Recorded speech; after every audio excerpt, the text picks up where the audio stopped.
ශක්තිය ලබා දෙන කොළ පැහැති ශාකය යන අර්ථයෙන් කේරළ වැසියන් මේ ආරෝග්‍ය පාචා යනුවෙන් හඳුන්වනවා.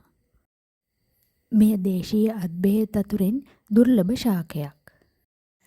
ඉන්දියාවේ කේරළ ප්‍රාන්තයේ බටහිර ගාට්ස් කඳුකරේ කානි ගෝත්‍රික වැසියන් මෙම ශාකය දිගු කාලයක් තිස්සේ ශක්තිය පවත්වා ගැනීමට මෙන්ම උද්දීපකයක් ලෙස භාවිතා කර තිබෙනවා. ඉතින් මෙම ශාකයේ ඖෂධීය ගුණ ලොවට හඳුන්වා දී ඇත්තේ මෙකී කානි ගෝත්‍රිකයන් විසිනි. මෙම බිම් පොල් දේශීය වශයෙන්ද ඖෂධ ප්‍රයෝග ලෙස යොදා ගැනෙනවා. දේශීය වශයෙන් සර්ප විෂයට මෙන්ම කැඩුම් බිඳුම් වෙදකමට මෙය උපයෝගී කරගන්නවා. මෙහි සෑදෙන කුඩා පල නිතර භාවිතා කිරීමෙන් ආතතිය හා කාංසාව අඩුවෙනවා.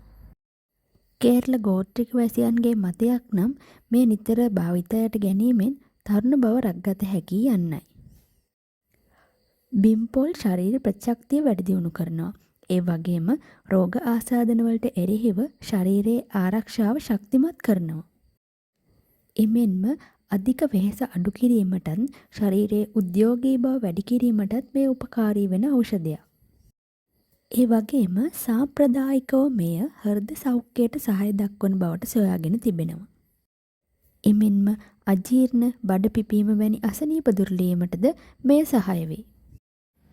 මෙම බිම්පොල් ශාකය ශරීරයේ ශක්තිය වැඩි කරනවා වගේම තුවාල සුව කිරීම වේගවත් කිරීමට සහාය දක්වනවා. එමෙන්ම සර්ප දර්ශනවලදී බිම්පොල් කහ සහ ලුණු දමා කොටා බඳිනු ලැබේ. ඉතින් මෙකී ඖෂධීය ගුණ රාශියක් තියෙන බිම්පොල් ශාකය ශ්‍රී ලංකාව තුළ දක්නට ලැබෙන්නේ ඉතාමත් දුර්ලභවයි.